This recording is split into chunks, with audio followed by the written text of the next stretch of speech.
Je pense que ça fonctionne. Bonjour à tous. Alors,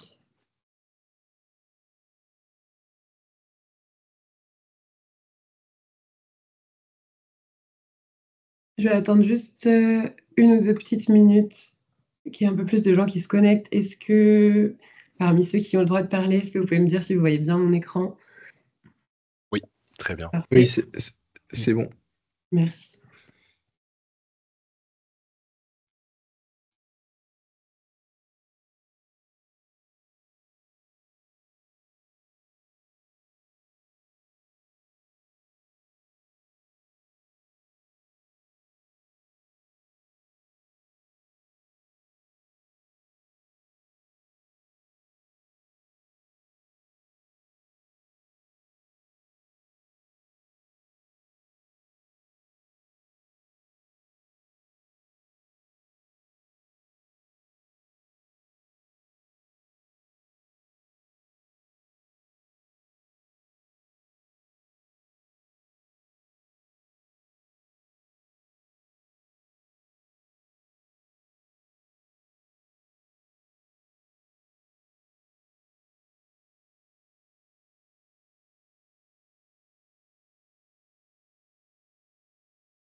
Je vais lancer, ça fera peut-être venir d'autres participants. Je vais commencer juste par présenter les intervenants. Moi, je suis consultante chez Wavestone et j'ai travaillé sur ce projet depuis début janvier avec André Nekrasov notamment et Bassem Haïdar qui était à la VER France mais qui ne fait plus partie de l'organisation aujourd'hui. Et je serai l'animatrice de ce webinaire. Et du coup, dans l'ordre des prises de parole, on aura Clément Molison de l'AVER France, Vincent Lally de la T2E, Raphaël Elio de l'AVER Europe, André Nekrasov, du coup, qui a travaillé avec moi, Salifou Osseni de Mobivia, et puis Pierre-Amand Lapère de Bip Batterie. Si on se pose sur le déroulé de notre webinaire, on va commencer par une rapide introduction sur le pourquoi on a lancé ce GT. Ensuite, c'est Raphaël qui présentera le cadre réglementaire européen qui entoure la vie des batteries. Ensuite, Salifou présentera les enjeux liés à la réparabilité des batteries. André présentera le schéma de transition qu'on a réalisé dans le cadre de ce GT. Et puis enfin, Pierre Amand de Bip Batterie nous présentera les modèles d'affaires de la seconde vie. Et on conclura avec les recommandations de notre GT. Je tiens juste à préciser qu'il n'y aura pas d'interruption des présentations pour les questions. En revanche, vous pouvez les poser directement, je crois, dans la fonctionnalité. Alors, je ne sais pas exactement comment ça fonctionne, mais il y a une fonctionnalité pour les questions, ou bien si ça ne fonctionne pas dans le chat, on les prend en note et il y aura un temps à la fin qui sera dédié à ces questions pour pouvoir y répondre.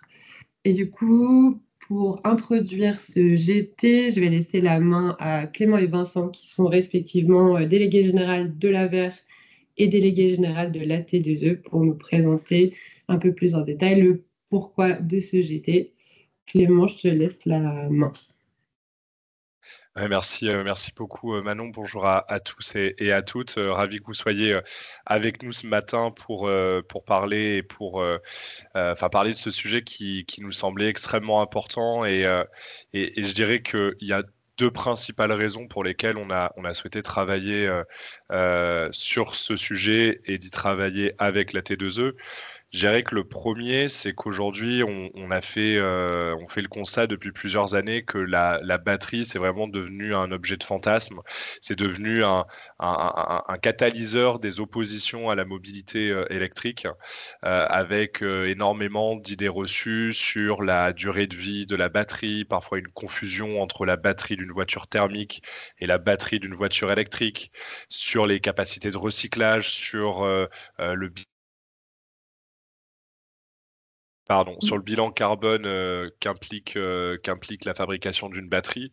Et donc, on a souhaité pouvoir y apporter des éléments factuels pour nourrir le débat de façon sur des bases plus rationnelles. Et puis, le second enjeu, c'est celui qui vous est présenté sur cette slide, c'est que on aura d'ici quelques années, avec le développement de la mobilité électrique, plusieurs centaines de milliers, puis plusieurs millions de batteries entre guillemets sur les bras, dont il faut se poser la question de ce qu'on en fera une fois qu'elles auront exprimé leur plein potentiel en première vie. Qu'est-ce que l'on fait de ces batteries? Est-ce qu'une seconde vie est possible? Est-ce que un réemploi, une réutilisation, un remanufacturage est à privilégier? Est-ce qu'il faut que l'on recycle ces batteries? Bref, c'est l'objet de ce livrable, c'est de définir quelles sont les différentes vies d'une batterie de voiture électrique et quelles sont les modalités d'exploiter son plein potentiel.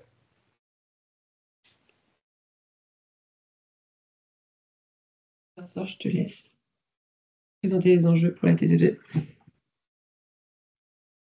Bonjour à toutes et à tous et merci de participer à ce webinaire.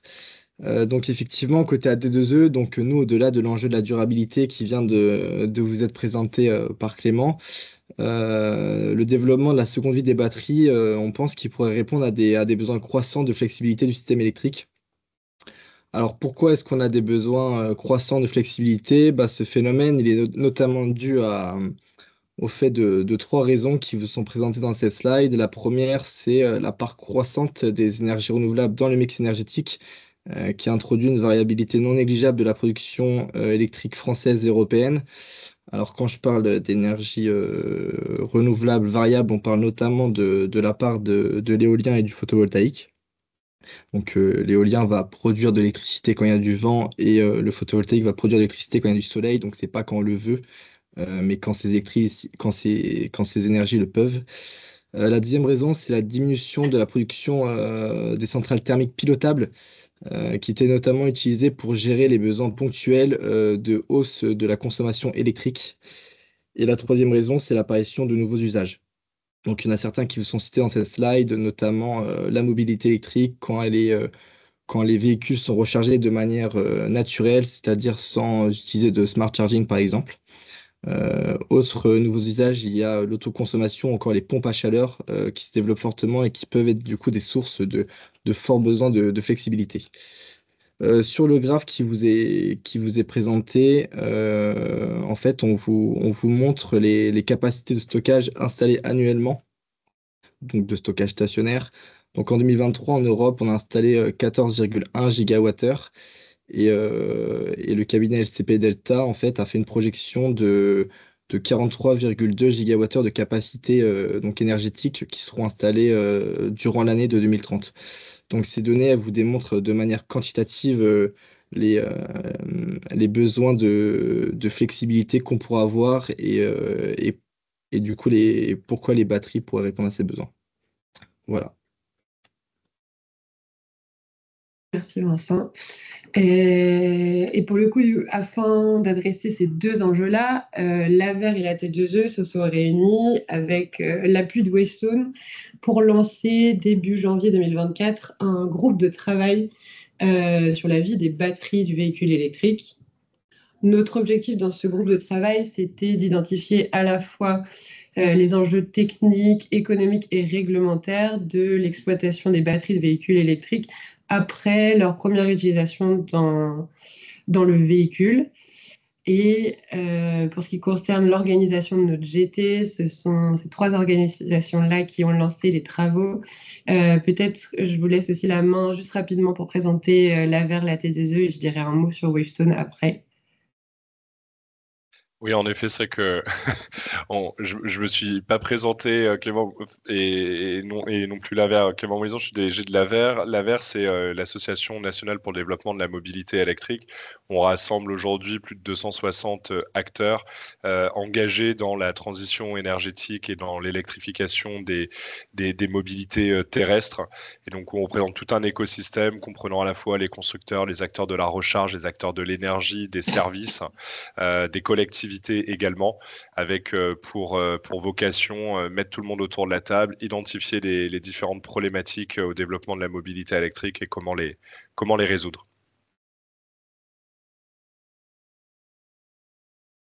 Et côté AT2E, moi je suis le délégué général du club stockage.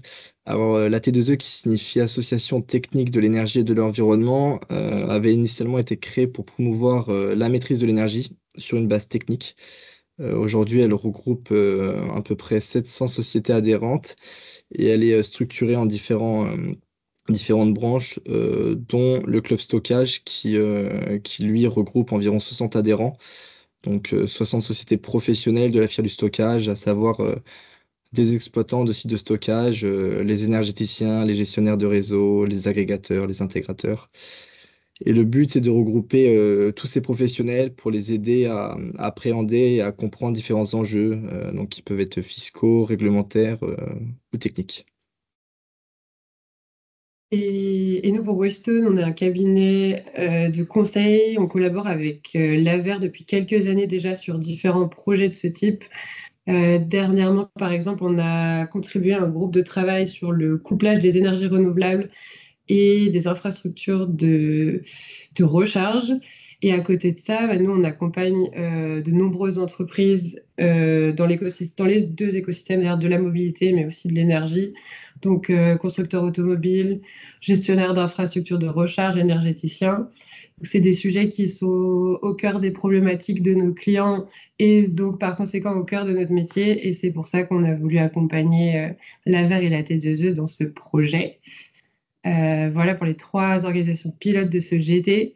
Mais ce qui fait la force, je pense, de notre travail, c'est d'avoir pu s'appuyer sur de nombreux autres acteurs de l'écosystème qui sont venus apporter leurs expériences, leur expertise du sujet dans nos travaux lors du GT. Au lancement, on avait 60 personnes présentes, mais on a quand même quelques personnes, organisations qui nous ont accompagnés un peu plus tout au long du GT, que ce soit dans les ateliers ou bien dans la rédaction de notre livrable. Je ne sais pas, je dirais qu'en dehors des organisations que vous allez voir tout à l'heure, on peut par exemple citer Volkswagen, le groupe Surplus Recyclage ou bien le CEA qui ont participé activement à nous aider dans ce GT. Voilà pour l'introduction. Je pense qu'on va pouvoir rentrer un peu plus en matière. Je vais laisser la main à Raphaël de l'AVER Europe pour nous présenter le cadre réglementaire qui entoure la vie des batteries en Europe. Merci beaucoup. Puis tout d'abord, un grand merci à l'AVER France, à T2E et Wavestone pour l'invitation. On m'a demandé de parler du cadre réglementaire européen et pour ça, j'ai 15 minutes. Ça va être complexe, mais on va s'y atteler. Du coup, on a une nouvelle loi qui est arrivée, la réglementation batterie, et j'y viens tout de suite. Avant ça, un tout petit peu de promotion. On est l'AVER Europe, l'Association européenne pour l'électromobilité. On a été fondé en 1978 à l'époque, quand c'était un grand rêve, mais maintenant, on parle vraiment de choses concrètes et on a pas mal de membres constructeurs, de points de recharge, de constructeurs de batteries, et j'en passe, mais on a aussi des associations nationales telles que l'AVER France avec lesquelles on travaille beaucoup. Donc, ravi d'être là aujourd'hui, de pouvoir discuter avec vous. Et donc, comme je le disais, aujourd'hui, on parle du nouveau règlement batterie qui est entré en vigueur fin août 2023. C'est une nouvelle législation qui est clé, qui apporte beaucoup pour le secteur en termes d'harmonisation. Avant, on avait une directive batterie, mais qui demandait donc une transposition au niveau national. Et donc, ça a créé un peu une fragmentation au niveau européen et ça ne permettait pas au marché de se développer comme il le fallait. On avait vraiment besoin d'une harmonisation et de s'assurer qu'on puisse d'un État à l'autre avoir les mêmes règles et pouvoir booster le marché commun qu'on a dans l'Union européenne. Donc, ce règlement batterie s'applique à quelle batterie? À tout type de batterie. Nous, évidemment, en tant qu'association pour les véhicules électriques, on s'est vraiment concentré dans notre travail sur celle pour les véhicules électriques. Et c'est toutes les batteries qui sont mises sur le marché ou remises sur le marché, et on va y venir vu qu'aujourd'hui on parle de la fin de vie de la batterie. Mais donc tous les opérateurs économiques qui mettent une batterie sur le marché sont concernés par cette batterie, et par ça on entend soit un constructeur de véhicules électriques, soit un constructeur de batteries, soit vraiment tout opérateur économique qui met cette batterie sur le marché. Comme je l'ai dit, donc, ça apporte de l'harmonisation et une concurrence un peu plus équitable. Ce qui est important à noter aussi, c'est qu'on a un règlement qui donc est contraignant, qui est entré en vigueur, mais il y a pas mal d'éléments dans cette législation qui ont été laissés à la Commission comment dire, la Commission doit légiférer encore un petit peu plus sur ces sujets dans les prochaines années à venir. Donc, on a pas mal d'actes délégués à venir sur plein de sujets, que ce soit due diligence, le contenu du recyclage, la carbon footprint ou pas mal ou le battery passport. En fait, il y a pas mal d'éléments en fait, qui ont été mentionnés dans cette législation, mais qui ne sont pas encore totalement comment dire, légiférés. Il y a encore des aspects qui restent à clarifier d'un point de vue méthodologie ou d'un point de vue reporting ou d'un point de vue de label, par exemple. Donc, pas mal de choses qui continuent encore à nous occuper à Bruxelles. Donc, voilà, si vous êtes intéressé, n'hésitez pas à nous contacter sur ces questions parce qu'il y a pas mal de choses encore en cours. Si on peut aller à la prochaine slide, s'il te plaît. Alors, on l'a dit aujourd'hui, c'est vraiment le thème, la fin de vie de la batterie. Donc, je pense que c'est très important de commencer par le concept de responsabilité élargie du producteur, la REP. La REP, c'est vraiment un concept qui s'applique aux producteurs et aux opérateurs économiques qui placent cette batterie sur le marché, mais c'est aussi un concept qui maintenant s'applique aussi, enfin qui se transfère à toute entité économique qui prépare en vue du réemploi ou en vue de la réaffectation ou du remanufacturage une batterie pour la remettre sur le marché. Donc maintenant, on n'a plus une responsabilité qui s'applique seulement aux constructeurs automobiles ou aux constructeurs de batteries, mais elle peut aussi être transférée aux personnes qui font du recyclage ou du réemploi de batteries, tout simplement. Les objectifs de la REP sont assez clairs dans la réglementation. Le but, c'est collecter tous les déchets de la batterie, financer les coûts de la collecte, du transport et du traitement, mais aussi du recyclage des batteries, rendre compte de la collecte des batteries et des déchets des batteries, et enfin fournir aux utilisateurs finaux et aux opérateurs de déchets toutes les informations nécessaires sur la batterie pour pouvoir la réutiliser ou la recycler de manière appropriée. Ce qui est aussi important de savoir, c'est que tous les producteurs ou organisations qui sont concernés par la REP doivent s'inscrire dans des registres nationaux qui vont être mis en place ou qui ont été mis en place. Concernant la France, je n'ai pas regardé, mais c'est possible que le registre ait déjà commencé à être créé. Mais voilà, dans chaque État, il y aura ces registres qui vont être mis en place. Donc, dans tous les États dans lesquels ces organisations opèrent, s'il y a une responsabilité élargie du producteur, il va falloir s'inscrire dans ces registres pour pouvoir être en accord avec la législation. Fin de la batterie numéro 2, il y a d'autres éléments, la partie efficacité du recyclage et la récupération des matériaux. Un des buts premiers du législateur à Bruxelles, c'était vraiment de créer une législation pour assurer plus de circularité. Donc vraiment s'assurer que du début de la vie de la batterie à la fin de la vie, mais aussi pendant le réemploi, on s'assure vraiment qu'un maximum des matériaux soient réutilisés, ou alors que la batterie en tant que telle soit vraiment réutilisée pour réduire l'impact, mais aussi pour augmenter l'autonomie stratégique du continent et s'assurer vraiment qu'on capture un peu cette capacité des batteries.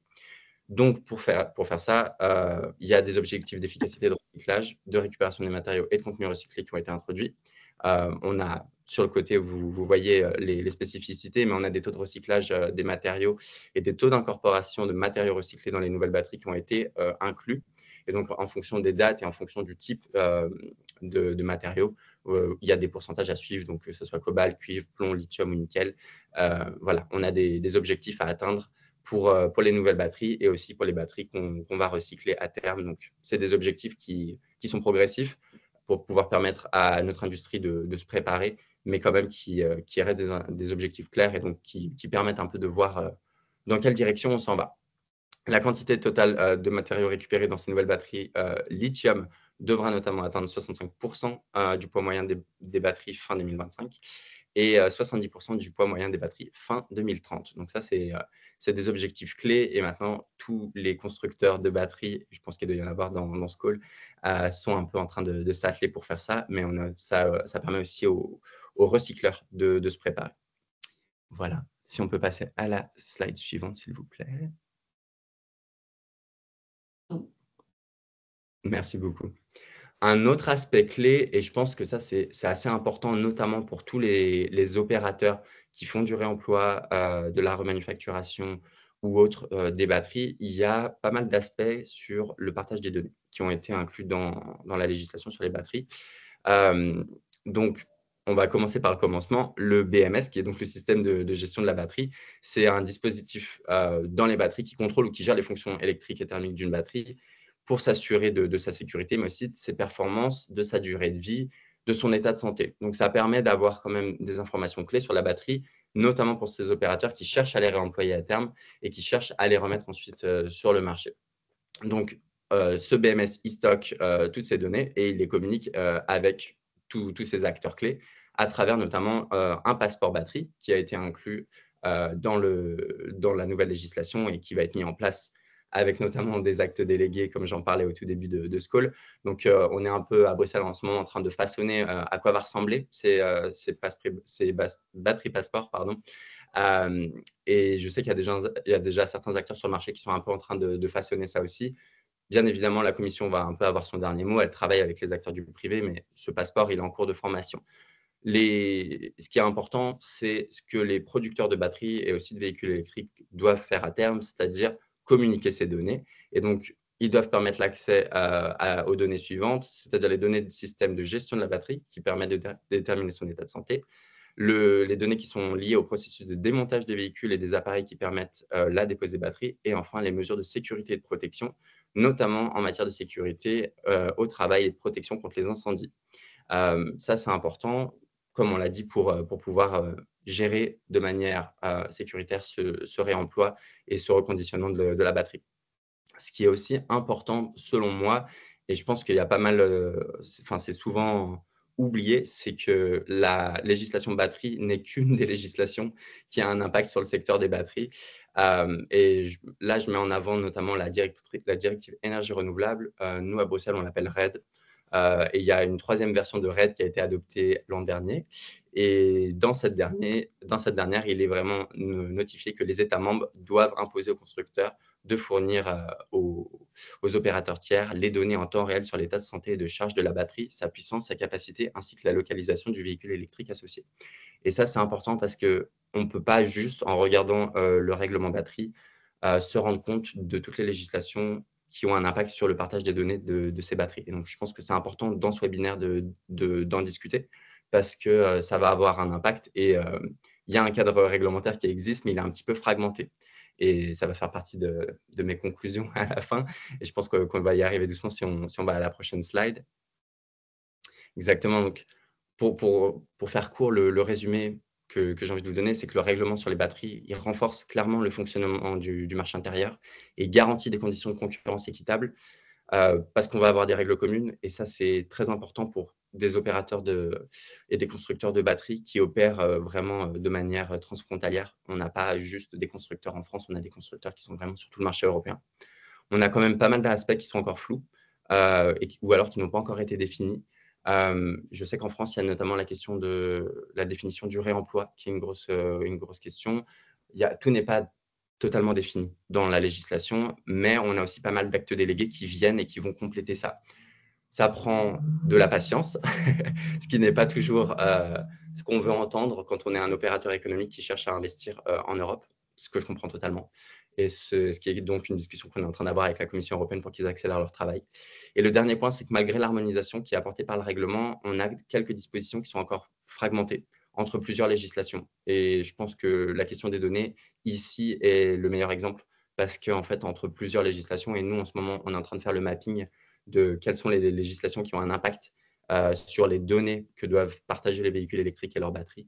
Et on est à plus de déjà 3 législations. Donc, c'est important quand même d'avoir une bonne vue d'ensemble et de voir quelles sont les demandes de ce cadre réglementaire qui existe actuellement dans le cadre européen. Voilà, et je vais m'arrêter là. J'espère que je n'ai pas dépassé les 15 minutes, mais si vous avez des questions, il y a le chat et on peut en discuter après. Merci beaucoup, Raphaël, pour cette présentation. Je vais laisser la main à Salifou Hosseini de Mobevia pour nous présenter les enjeux de la réparabilité.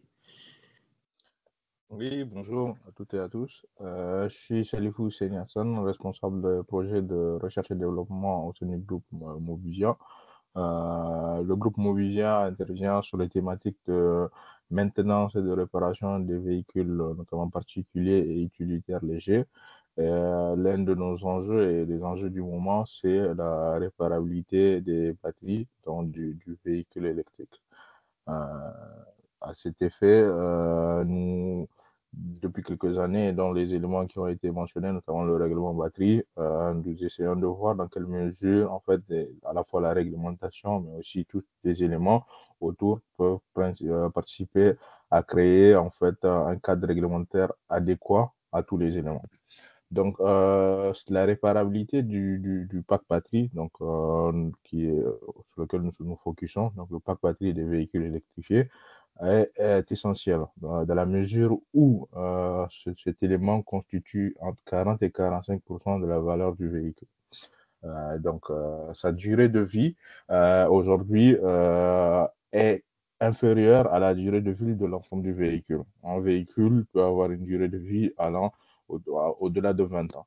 Or, la durée de vie moyenne d'un pack batterie, c'est autour de 10-15 ans et sa période de garantie tourne autour de 8 ans. Des éléments rentrent en jeu sur les éléments de performance en fait, de ce pack batterie. Les premiers étant en fait tous les éléments dans sa conception. Donc la qualité des composants utilisés et l'assemblage. Donc s'il y a des vis d'assemblage ou encore des chocs et des accidents durant cette première période de garantie ont un impact sur la performance de la batterie et sa durabilité. Mais elles seront prises en compte notamment dans la période de garantie en fonction des cas de vie. D'autres éléments, au fur et à mesure, rentrent en jeu sur le vieillissement et sur la durée de vie, notamment les températures extérieures, qu'on soit en fait en hiver ou en été, la façon dont le véhicule est stocké ont des impacts sur l'obsolescence de cette batterie-là et sa perte de capacité, mais aussi les recharges. Donc, recharge rapide ou décharge profonde sont des éléments qui peuvent dégrader fortement la batterie. Ensuite, nous avons ce qu'on appelle l'âge de la batterie, ce qu'on appelle le vieillissement calendaire. Donc, en fait, une batterie est composée d'éléments électrochimiques et en fait, ces éléments-là se dégradent au fil du temps. Et cela donc, va amener à une perte de performance. Les nombres de cycles, donc plus on charge, décharge, ont aussi un élément impactant, ainsi que le comportement de conduite. Donc, lorsqu'on a une conduite plus sportive, on va aller, comme on dit, taper dedans et demander plus de puissance à cette batterie. Donc, tous ces éléments vont avoir, grosso modo, des impacts sur l'obsolescence de la batterie au fil des années. Afin d'étendre en fait et d'avoir une vie plus longue, l'idée c'est de pouvoir réellement faire de la maintenance, de la réparation, remplacement des modules, afin d'aligner en fait la vie de cette batterie sur la vie du véhicule. Car pour les consommateurs ou les utilisateurs, en fait, il est primordial d'avoir, notamment sur le marché de l'occasion, une valeur résiduelle du véhicule qui soit la plus maximale possible. Si on peut passer à la slide suivante. Des conditions sont nécessaires pour prolonger la vie de la batterie. Ici, on prend l'exemple d'une batterie non réparable. Une batterie qui n'est pas réparable est un frein majeur à l'extension de la durée de vie. Car en fait, lorsqu'on a un pack batterie, lorsqu'il a un état de santé en dessous de 70%, souvent, que ce soit en période de garantie ou après, très vite, on va proposer un remplacement de l'ensemble du pack. Donc, si le pack n'est pas réparable, très vite, on se retrouve avec un élément très coûteux qui va aller en démantèlement et en recyclage. Donc, on réduit fortement, en fait, les possibilités lorsque ce pack n'est pas réellement réparé. Sur la slide suivante, on verra que lorsqu'on a une batterie qui, elle, est réparable, on a la possibilité de faire une extension de la première vie, mais aussi de faciliter la transition vers d'autres usages, notamment la seconde vie, la réaffectation, que ce soit en stationnaire ou en micromobilité. Cela, en prenant un pack, lorsqu'on a une première vie, lorsqu'elle a des problèmes, lorsqu'elle a la capacité d'être réparée, on peut facilement, via un tri, amener ce pack-là vers de la préparation au réemploi ou encore vers du remanufacturage. Sinon, on a toujours la possibilité, lorsque ce n'est pas possible, d'aller vers le recyclage. L'élément qui est important, c'est lorsqu'on peut avoir cette extension de la première vie, on peut soit réemployer ce pack batterie dans une vie donc, qui est identique ou dans le même véhicule, le même type de véhicule, ou encore le remanufacturage. Le remanufacturage tel que décrit dans le règlement batterie, c'est lorsqu'on va modifier des composants du pack de telle sorte qu'un pack qui est en dessous d'un état de santé 70 regagne un état de santé de minimum 90%. Donc, le remanufacturage peut être utilisé pour remanufacturer un pack qui est vieillissant, pour le remettre dans un véhicule ou juste le remanufacturage pour pouvoir faire une réaffectation. Donc, et là, lorsqu'on passe à la réaffectation, donc cette seconde vie-là, elle aussi peut avoir une durabilité. Donc, si le pack il est réparable, elle est réparable donc pour la première vie, mais aussi en réaffectation. Donc, en réaffectation, lorsqu'on utilise que ce soit du stockage stationnaire, on peut, en cas de panne, réparer et continuer à l'utiliser en stockage stationnaire. Donc, voilà, grosso modo, en fait, tous les éléments que permettent en fait la réparabilité avec cette extension à la fois de la première vie, mais aussi la possibilité d'aller vers la seconde vie. La slide suivante, donc pour donner les prérequis de cette réparabilité-là, elles sont au nombre de 4. Le premier, c'est la modularité de la batterie. C'est la possibilité d'avoir accès à des éléments de cette batterie-là, pouvoir changer des modules ou des composants défectueux sans avoir à remplacer toute une batterie. Lorsqu'on a en fait des problématiques sur cette batterie-là, pouvoir aller changer l'élément le plus petit de cette batterie-là. Le deuxième élément, c'est la standardisation de la conception. Ce serait l'idéal que en fait, tous les constructeurs se basent sur un standard, de telle sorte que la batterie d'un constructeur A, lorsqu'elle est défaillante, je récupère des composants ou des éléments de la batterie d'un constructeur B, car elles ont été standardisées, donc elles sont interchangeables.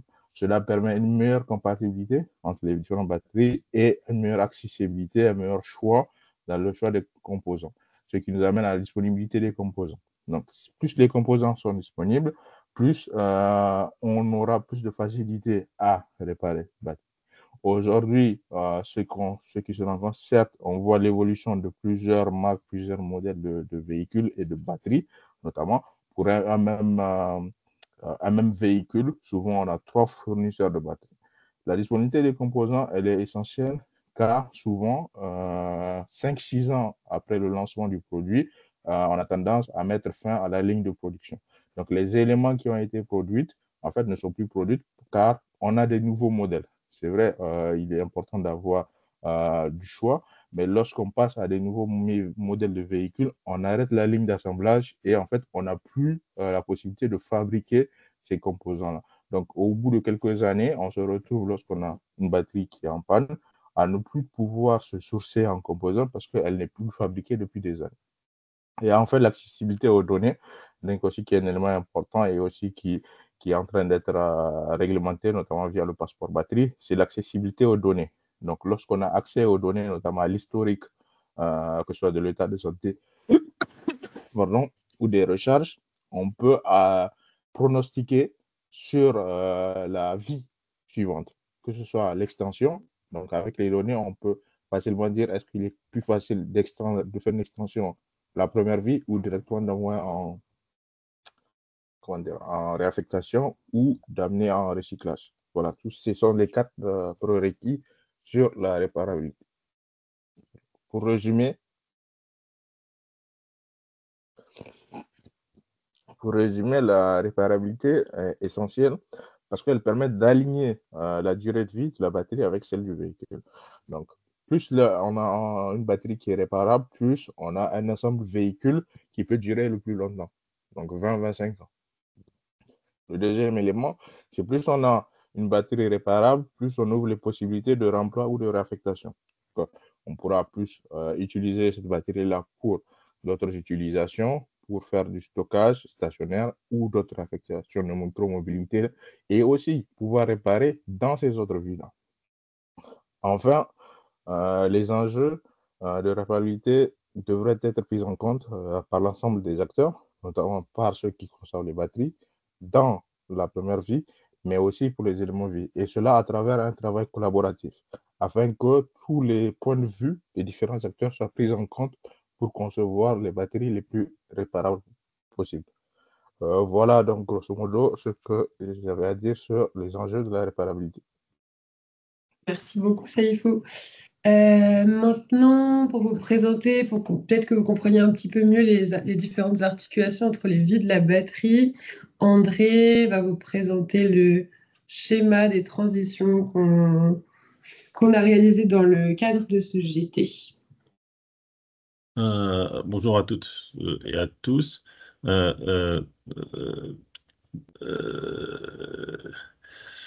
en fait, je me présente quand même très brièvement. J'étais copilote de ce GT, côté AT2E, avec Bassem Haïdar, comme a dit Manon, qui est d'ailleurs, que je salue, qui est dans la Il vient salle. d'arriver. Oui. Voilà.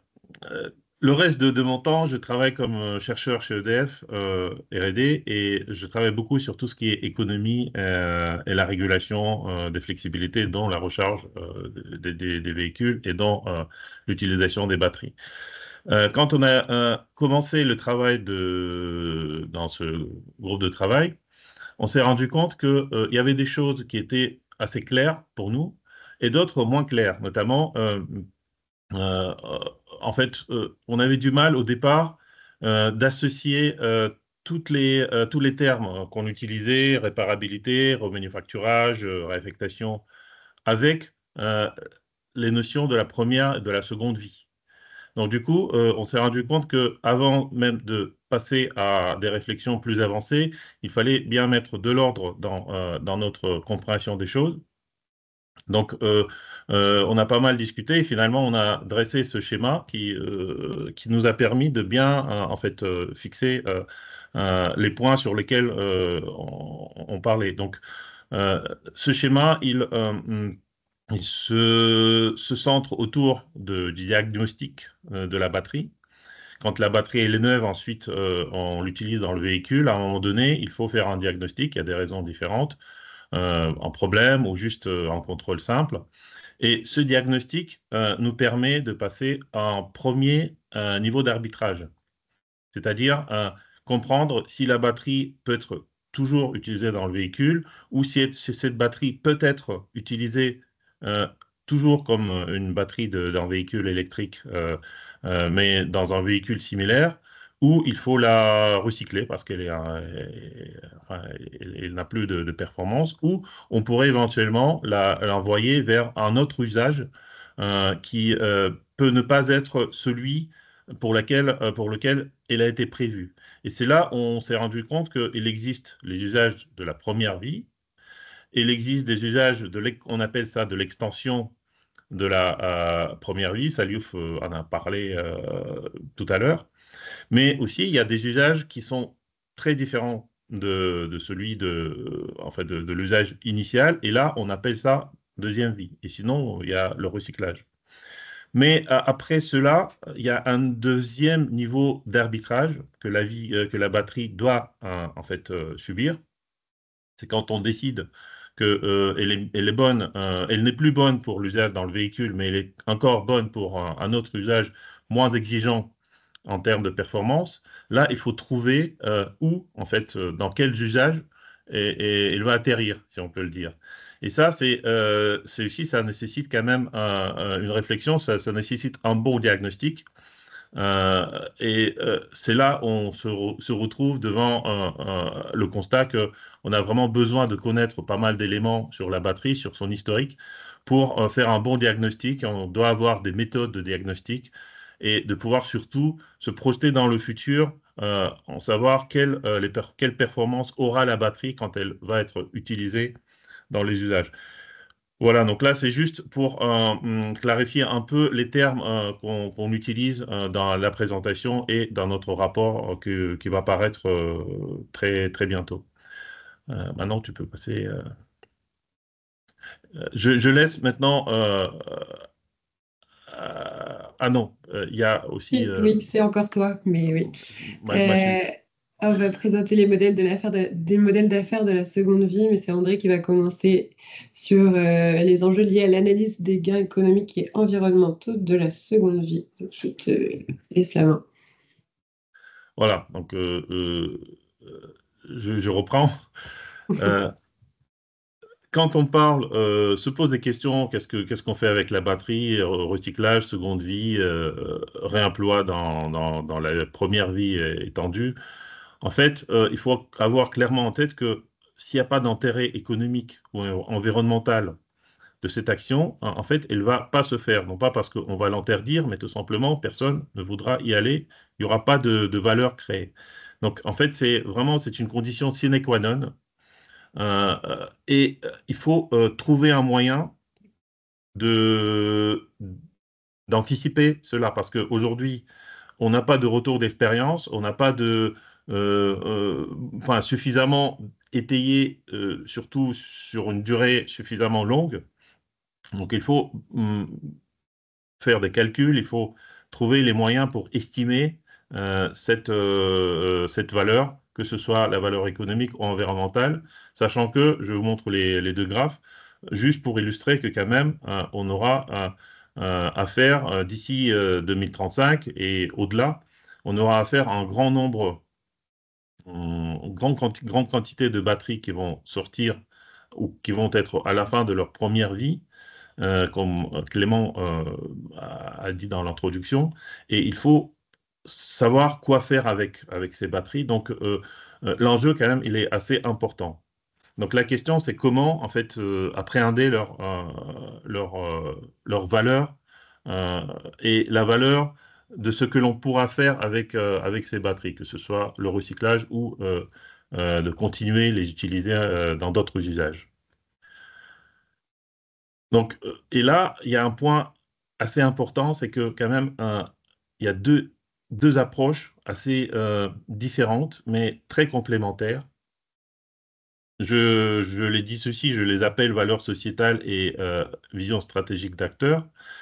Quand on parle de la valeur sociétale, c'est de répondre à la question si on prend la décision de prolonger la vie de la batterie et la mettre dans un usage de la seconde vie, est-ce que ça crée une valeur d'un point de vue sociétal, c'est-à-dire pour l'ensemble des acteurs, y compris les utilisateurs, mais aussi les acteurs qui sont impliqués en fait dans les actions autour des batteries. Si on fait la somme de toutes les valeurs que la batterie va créer pour tous les acteurs, est-ce que cette valeur va dépasser le coût que l'on va mettre dedans pour pouvoir utiliser cette batterie? La réponse à cette question est très importante parce que si on découvre que le coût il est supérieur à la valeur que ça va créer, dans ce cas-là, il n'y a aucun intérêt sociétal pour promouvoir cette action. En revanche, si on découvre que quand même on peut créer plus de valeur que ça coûte, et de manière systématique, dans ce cas-là, on va constater qu'il y a une valeur dedans. Et maintenant, on se pose la question comment partager cette valeur entre les acteurs. Parce que si les acteurs ne se retrouvent pas dans cette action, sur le plan économique, c'est-à-dire, ils ne vont pas participer. Donc là, c'est quelque chose de très important d'attaquer le sujet de l'intérêt économique de la seconde vie, entre autres, sous ces deux angles, qui convergent de toute façon, et qui finalement, c'est deux approches qui définissent en fait si oui ou non la filière de la seconde vie va émerger. Slide suivante. Et là, ce qu'on découvre, c'est qu'il y a beaucoup d'incertitudes.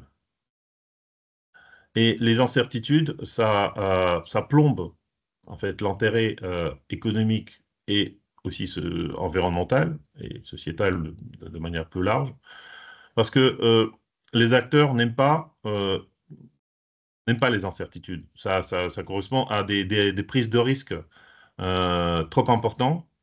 Et le risque, comme on le sait, ça coûte très cher.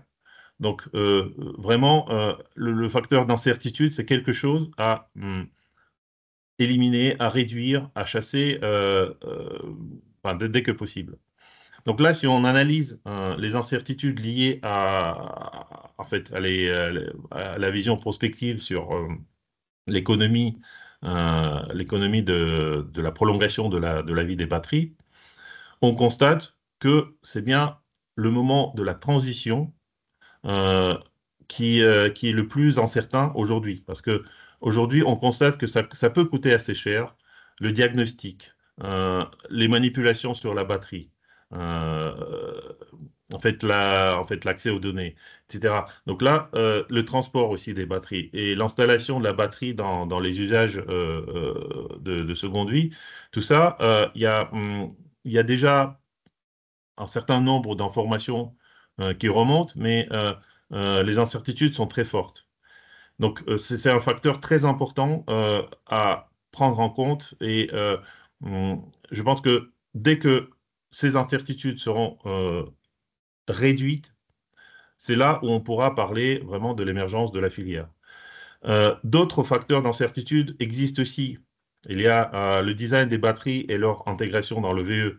C'est-à-dire que euh, si la batterie a un design différent, si elle s'intègre différemment dans le VE, ça nous génère des coûts de manipulation, des coûts de diagnostic différents. Peut-être il faudra utiliser d'autres techniques de diagnostic. Donc là, tant qu'on ne sait pas quel design et quelle intégration dans les VE on aura, enfin, majoritairement à moyen long terme, ça va toujours garder ce niveau d'incertitude. Après, il y a l'effet d'échelle, l'effet d'apprentissage. Quand il y a beaucoup de cas de transition, là, on aura éventuellement une réduction importante de coûts, mais il faut quand même bien maîtriser ces effets et comprendre si ces effets auront lieu ou pas. Ou sinon, par exemple, tout ce qui est la facilité d'accès aux données. Si on n'a pas accès aux données, c'est difficile de faire un bon diagnostic, mais comment, sous quelle forme, est-ce que ça va générer un coût supplémentaire? Aujourd'hui, il y a pas mal de différentes hypothèses là-dessus. Ça rajoute de l'incertitude.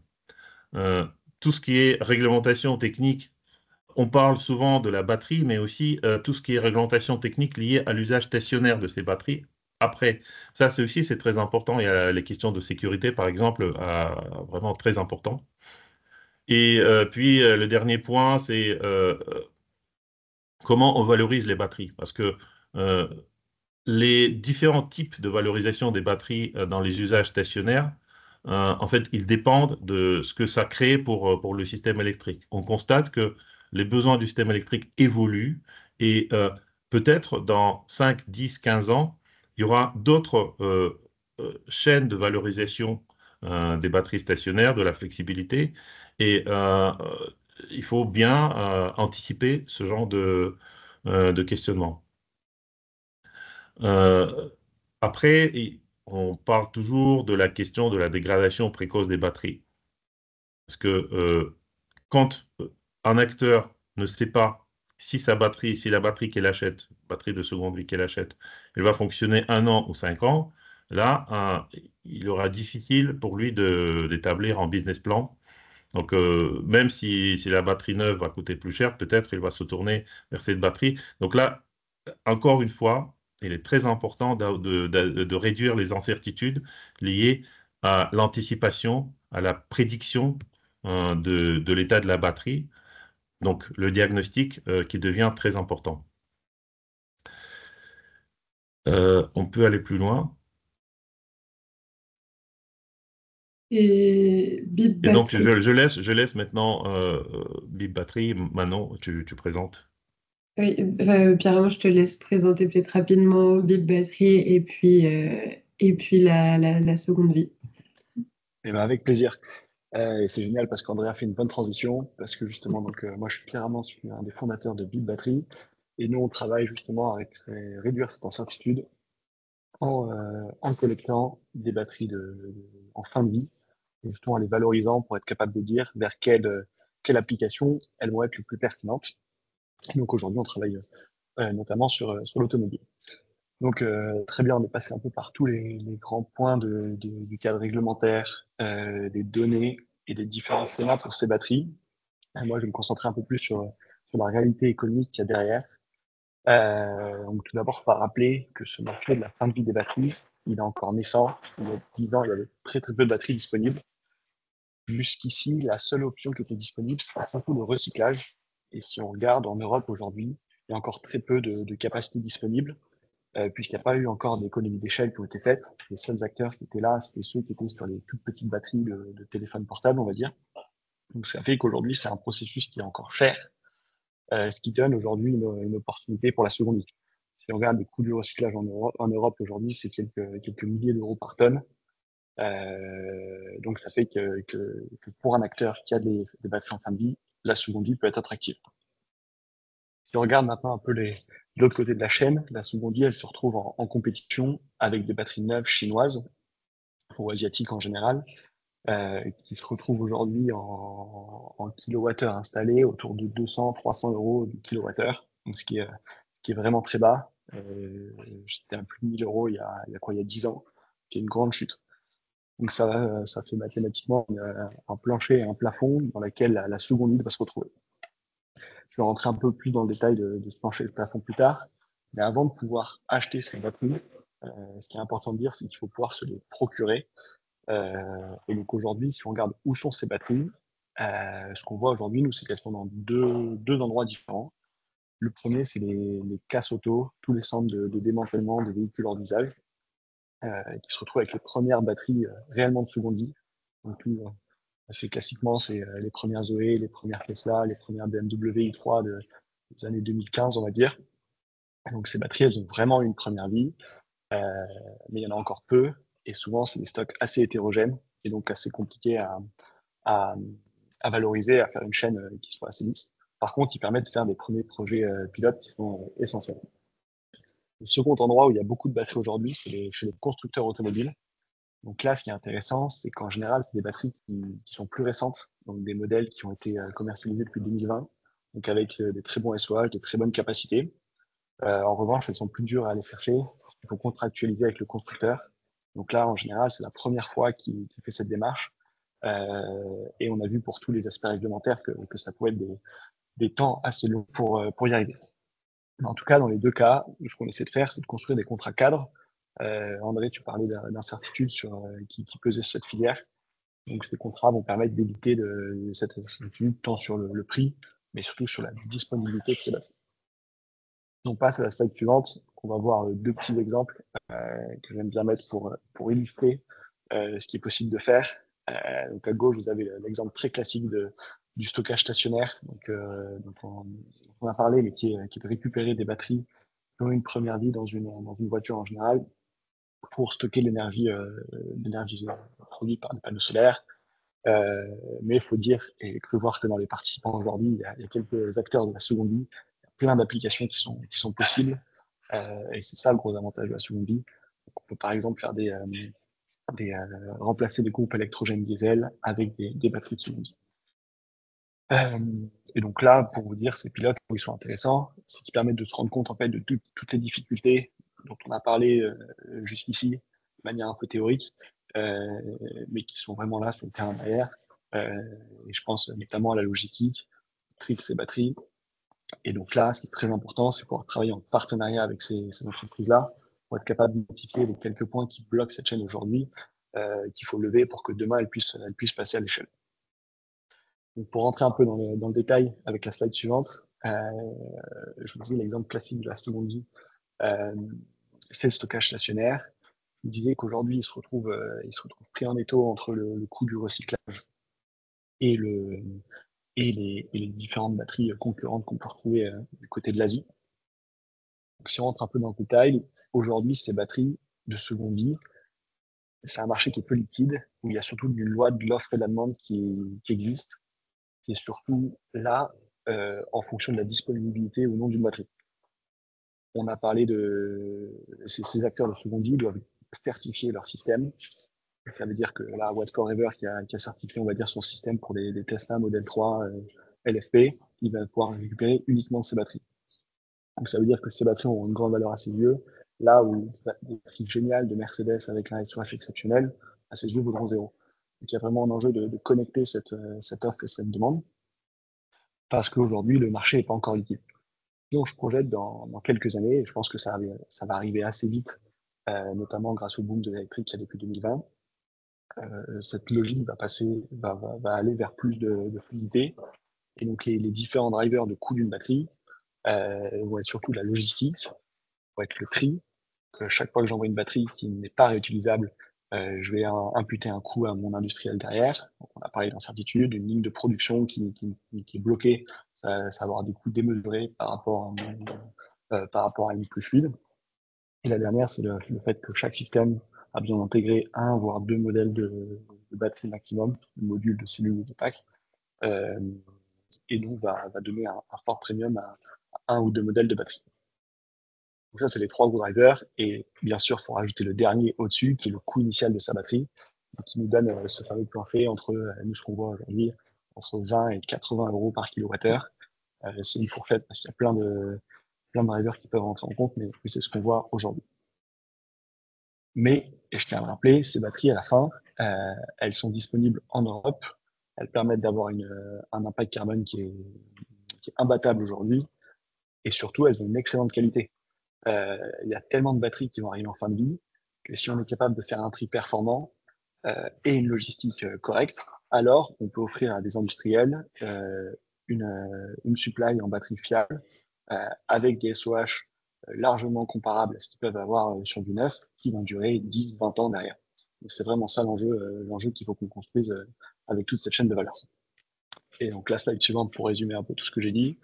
Le point numéro 1, c'est que cette filière, elle existera que si elle est performante d'un point de vue économique par rapport aux batteries neuves. Donc il faut à la fois une supply qui soit solide et des coûts logistiques qui soient réduits au maximum. Et donc ça n'arrivera que si on arrive à avoir de la transparence sur l'état de santé des batteries, qu'on arrive à bien les trier et surtout qu'on arrive à communiquer entre acteurs. La deuxième, c'est qu'on peut avoir la seconde vie est une opportunité économique. Je connais plein d'entreprises qui sont mises sur ce secteur qui fonctionnent très bien. Et donc ça, il y a vraiment de la valeur à la fois économique et écologique à nous tirer. Et donc le troisième point, c'est qu'il faut ce qui tue un projet industriel, c'est l'incertitude. Donc à nous de travailler là-dessus pour qu'elle puisse être très vite au maximum. Voilà pour mes quelques points. Merci beaucoup, Pierre-Romain. Je vais demander du coup à Clément et Vincent de conclure ce webinaire avec les recommandations qui sont issues de notre GT. Ça marche, je vais commencer avec ces quatre premières recommandations qui, je pense, transparaissent dans toutes les présentations qui ont été réalisées jusqu'à présent. La première, c'est vraiment poursuivre la réglementation actuelle et notamment faire en sorte de clarifier un certain nombre de définitions pour faire en sorte tout simplement que l'on dise la même chose lorsqu'on utilise les mêmes termes. C'est notamment le cas de la définition de la réparabilité, pouvoir faire la différence entre réparation et remanufacturage, et également de bien harmoniser les termes que sont la première vie et la seconde vie de ces batteries. Seconde série de recommandations qui portent sur les données. C'est essentiel aujourd'hui qu'on ait un bon partage des informations et un bon accès aux différentes données que possède la batterie.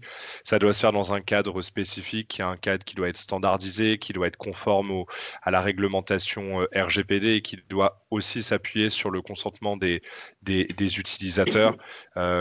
D'une part, pour des questions purement légales, mais on sait aussi que le grand public est de plus en plus sensible à cette question des données, donc il faut faire en sorte qu'il puisse faire un choix libre et éclairé en la matière. Troisième recommandation porte vraiment sur cette réparabilité by design, la réparabilité des batteries. D'une part, pour pouvoir prolonger leur première vie, mais également pour inciter à cette seconde vie. Plus on aura des batteries réparables et plus on aura des batteries qui pourront être utilisées en seconde vie. Ça passe par la promotion d'un certain nombre de normes communes, de standardisation. Ça passe également par la nécessité pour les producteurs de batteries et les constructeurs automobiles de faire en sorte de bien prendre en compte ces dimensions, de bien développer et des solutions et des pièces standardisées pour réaliser ce, ce, ce chemin-là. Et enfin, dernière recommandation qui est de faire en sorte de créer de réunir toutes les conditions nécessaires à l'émergence de cette filière de la seconde vie. Je crois avoir vu passer une question en ce sens sur laquelle on pourra revenir, mais effectivement, ça nécessite de vraiment euh, travailler sur les parties emploi et compétences, d'avoir des professionnels qualifiés et habilités. Évidemment, on n'intervient pas sur une batterie comme on intervient sur le reste d'un véhicule, d'avoir des sites pilotes, d'avoir un outillage dédié qui soit développé et faire en sorte que tout ça se développe de la façon la plus harmonisée. Et juste avant de laisser la parole à Vincent sur le dernier point, juste remercier Bassem Haïdar, dont on a parlé déjà plusieurs fois, mais qui a été un rouage extrêmement important de ces travaux. Et donc, merci à lui d'y avoir contribué. Voilà, je laisse la parole, Vincent. Merci beaucoup Clément pour la présentation de ces 4 recommandations. Et donc nous, ce qu'on a finalement conclu, c'est il fallait créer un groupe de travail ad hoc qui servira au pouvoir public de lieu de concertation avec l'ensemble des parties prenantes afin d'identifier, de lever donc les différentes barrières au développement de la filière batterie, de la mobilité électrique et du stockage. Donc ce groupe de travail sera piloté par une instance neutre qui sera mandatée par les pouvoirs publics et qui devra être ouvert à l'ensemble des acteurs, à savoir les membres de l'écosystème de la mobilité électrique, les membres de l'écosystème du stockage stationnaire et les acteurs du système électrique, donc les gestionnaires de réseau, les fournisseurs d'électricité, les agrégateurs. Et ce chantier, il devrait permettre de favoriser le dialogue et la coopération entre les acteurs des écosystèmes de la première et de la seconde vie. Il abordera différents aspects techniques, économiques, législatifs et réglementaires concernant, dans un premier point, la réparabilité des batteries, mais également le partage des données des véhicules et le développement des filières associées aux différentes vies des batteries. Et en parallèle, ce chantier pourrait également se pencher sur la création d'un cadre pédagogique destiné au grand public afin que ce dernier puisse comprendre les enjeux liés à la mobilité électrique. Voilà. Et du coup, je profite également pour remercier Bassem qui est présent dans cette réunion. Et juste, merci beaucoup à tous les deux. Juste avant de passer aux questions, je vous envoie à l'instant dans le chat le lien du livrable qu'on a publié début de semaine qui donne un peu plus de détails sur tout ce qu'on a présenté et surtout sur ces 4 ou 5 recommandations.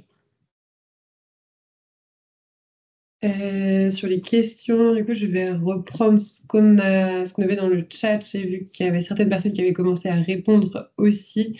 Mais il y avait une première question, je pense pour Raphaël, c'était au moment de la présentation du cadre réglementaire, qui était, pas forcément pour Raphaël en fait, qui était comment ces objectifs de réutilisation des matériaux dans les nouvelles batteries sont-ils suivis chez les producteurs?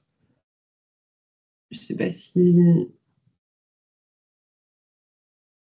quelqu'un a quelque chose à Je peux rapidement apporter. Vas-y. commenter. Ouais. J'avais un petit peu, j'ai mentionné ça dans le chat un peu plus bas, mais Ah oui. il y a un système de reporting qui est en cours à travers un acte délégué qui va être mis en place par la Commission européenne sur le format et sur comment calculer aussi, quelles sont les méthodologies de calculation de ce contenu recyclé dans les batteries. Donc ça, c'est un travail sur lequel la Commission travaille actuellement. Donc, compliqué actuellement de donner une réponse, mais ça arrive. On a des systèmes de reporting qui vont être mis en place. Il y a une autre question, je pense, qui a été posée au moment de la présentation sur la réparabilité, mais je pense que ça peut concerner Salifou, mais aussi potentiellement d'autres acteurs qui sont présents autour de la table. La question, c'est est-ce qu'il existe des centres de réparation des batteries, des personnes formées? Si on répare, est-ce qu'on peut vraiment aligner durée de vie de la batterie et durée de vie du véhicule? Peut-être que Salifou, je te laisse commencer. Et s'il y a d'autres personnes qui veulent ajouter des remarques, n'hésitez pas. D'accord. Donc, pour répondre bon, à la première question, est-ce qu'il existe des centres de réparation de batterie? Oui. Aujourd'hui, chez certains constructeurs, ils ont des centres de réparation dédiés. Et aussi, nous avons l'émergence d'indépendants depuis environ 2-3 ans qui font de la réparation. Concernant la formation, c'est un peu plus compliqué parce qu'on a beaucoup de marques et de modèles. Donc, chez un constructeur, les gens sont formés pour réparer les modèles de ce constructeur. Chez les indépendants, c'est plus compliqué parce que, en fait, l'accès aux données dont on a parlé est plus compliqué. Donc, pour former les personnes sur la réparation, notamment sur une multimarque, c'est plus compliqué. Sur la partie aussi, les éléments disponibles, c'est ce dont on a parlé sur le sourcing. L'accès aux pièces n'est pas facile, que ce soit même pour un constructeur, au-delà d'une certaine vie de la batterie, c'est compliqué d'avoir des pièces de réemploi ou de rechange, tout simplement. Donc, si on répare, est-ce qu'on peut vraiment aligner? L'objectif, c'est ça, c'est d'aligner sur la durée de vie, mais à ce jour, c'est compliqué. Aujourd'hui, bon, c'est vrai qu'on n'a pas encore des véhicules qui ont des longues vies, mais certains premiers modèles d'il y a à peu près 15 ans, on essaye en tout cas d'aligner cette durée de vie. L'idée, c'est que plus c'est réparable, plus on est capable de faire cet alignement. Merci, Saïfou. Je croyais qu'il y avait Volkswagen autour de la table, mais je ne vois plus. Je ne sais pas s'il y a des gens qui veulent rajouter quelque chose. Sinon, on peut passer à une question suivante. Ok. Autre question qui est, une batterie réparée est-elle une batterie avec un SOH amélioré ou cela implique-t-il une extension du nombre de cycles? Plus, quel est le coût de la réparation au kilowattheure?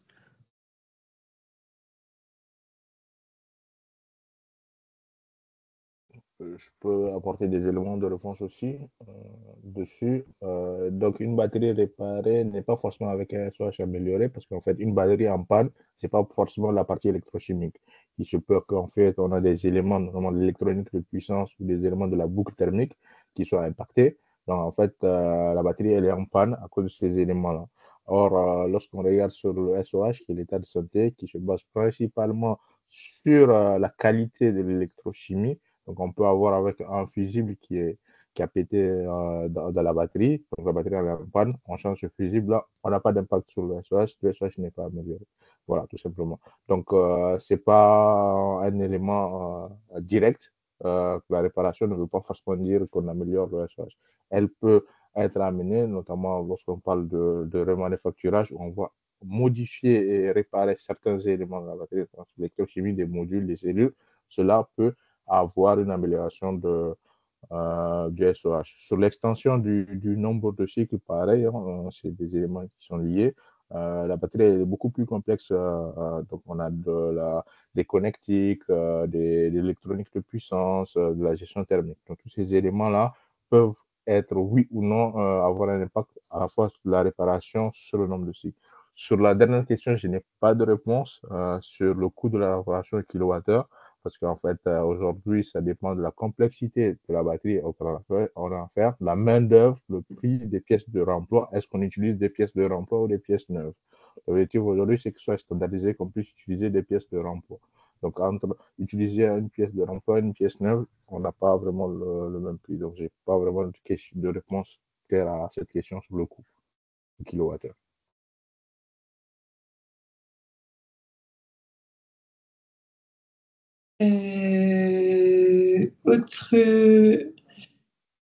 Autre question qui est, je pense, pour Pierre-Armand de Bip Batterie, entre 20 à 80 kWh de revenus pour les batteries reconditionnées en stockage, ça donne quel bilan économique par rapport à un recyclage qui coûte 1000 à 3000 par tonne?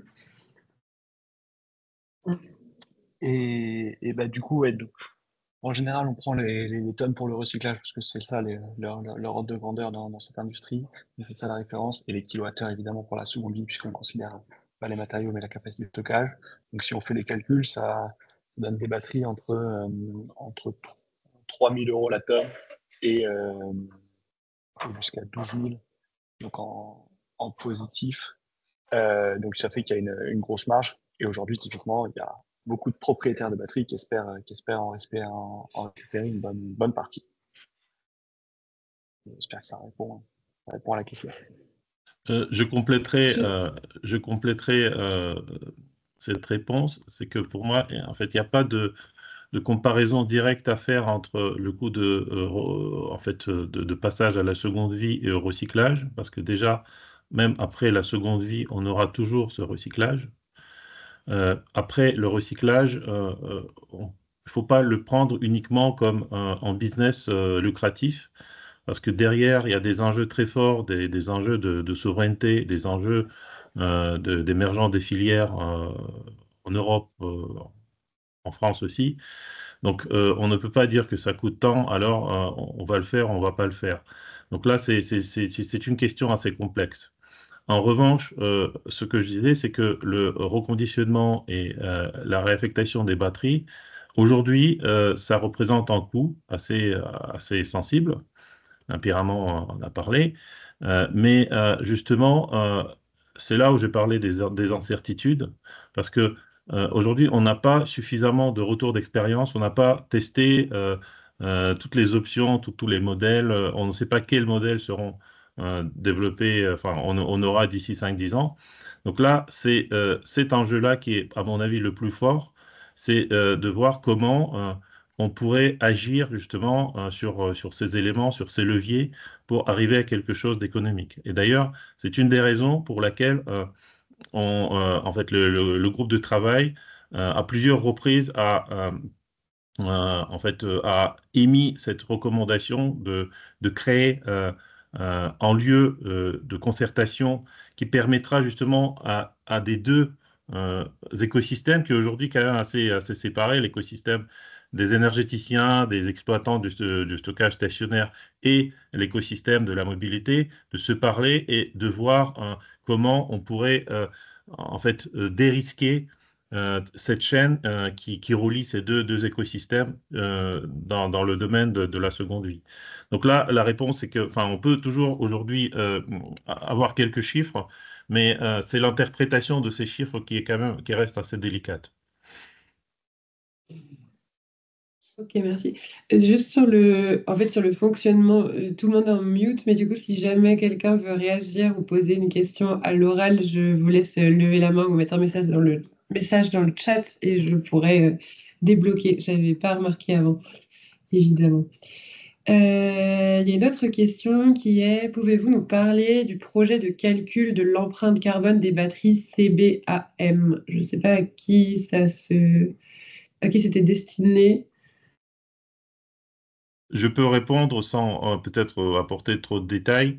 Là, on parle des processus, des analyses de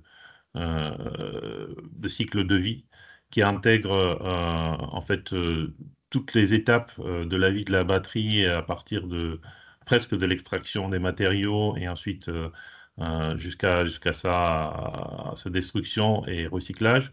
Donc là, ce sont des études assez complexes et le diable est dans les détails, notamment tout ce qui est méthodologie qui est complexe, parce qu'il faut aussi prendre en compte l'électricité que cette batterie charge et décharge, et en fonction de l'empreinte carbone de cette électricité, l'empreinte carbone de la batterie va changer, et il y a toujours des discussions. Donc là, je ne peux pas rentrer vraiment dans les détails, surtout lorsqu'il reste seulement quelques minutes dans ce sujet, mais c'est une des questions fondamentales. Et je pense que de toute façon, il y aura pas mal de travaux d'ici là pour converger sur quelque chose de consensuel et opérationnel.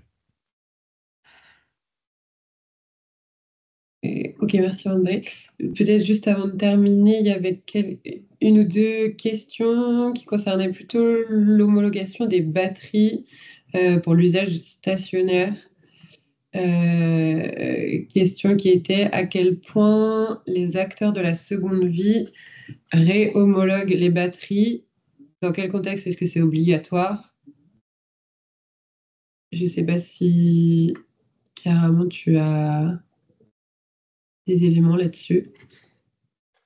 Que trop peu, donc je voudrais pas dire de bêtises. Euh, mais je sais que bien souvent, il y a un démantèlement qui est fait donc, du pack en modules, voire des modules en cellules. Et donc, pour partir et il faut certifier le système complet qui est fait à partir de la référence de batterie qui a été mise dans ce système. Donc il y a ce premier point. Ensuite, d'un point de vue industriel, c'est plus pertinent de standardiser. Donc, en général, c'est pour ça que les acteurs choisissent un modèle de batterie particulier. Mais du coup, j'ai pas la réponse précise pour la certification et surtout ce qu'il faut faire. Par contre, c'est possible de m'envoyer un mail et quelqu'un dans l'équipe là, donc je pourrais la partager avec plaisir. J'en profite, je mets les contacts de tout le monde si jamais vous avez besoin. Parfait, bah, n'hésitez pas, on a la réponse, mais je l'ai pas là sous les yeux. Et peut-être une toute dernière question avant de terminer qui était, la durée de vie est un aspect important, mais quid de la durée de vie de l'électronique embarquée dans les packs BMS, entre autres, qui peuvent également subir un vieillissement, des dysfonctionnements, rendant aussi la batterie inutilisable alors qu'elle peut être en bon état. Je peux donner quelques éléments. Donc là encore, il faut du recul historique, on va dire, pour avoir des certitudes. Mais ce qu'on observe en général, c'est surtout pendant la première année, c'est un dysfonctionnement de l'électronique du BMS. Et donc ça, c'est justement ça qui fait qu'il y a pas mal de batteries qui se retrouvent chez les constructeurs. Je crois que c'est aux alentours de quelques pourcents, 1, 2, 3% de batteries qui vont avoir un dysfonctionnement d'électronique. Je ne sais pas si vous m'entendez encore. Mais du coup, c'est le premier point. Et en général, une fois que cette première ou cette deuxième année est passée, l'électronique est plus solide. Et ensuite, on parlait tout à l'heure de réparabilité. En général, ce qui coûte cher à réparer dans une batterie, c'est quand on vient remplacer les composants électrochimiques et les connectiques, le BMS, ça va pas être les composants les plus chers. Ça fait que c'est pas ça le plus gros blocage qu'on voit aujourd'hui. Merci. S'il n'y a pas d'autres questions, on peut s'arrêter là. Merci à tous les intervenants pour ce que vous avez présenté. Merci à tous les participants aussi. Je laisse un peu là nos mails si vous avez besoin de nous contacter, si vous avez des questions après ça. Et puis, de toute façon, dans le chat, je vous ai mis le lien du livrable qui est à retrouver sur le site de l'AER. Merci à tous et à toutes. Et Merci. merci à Wavestone pour l'accompagnement. Merci.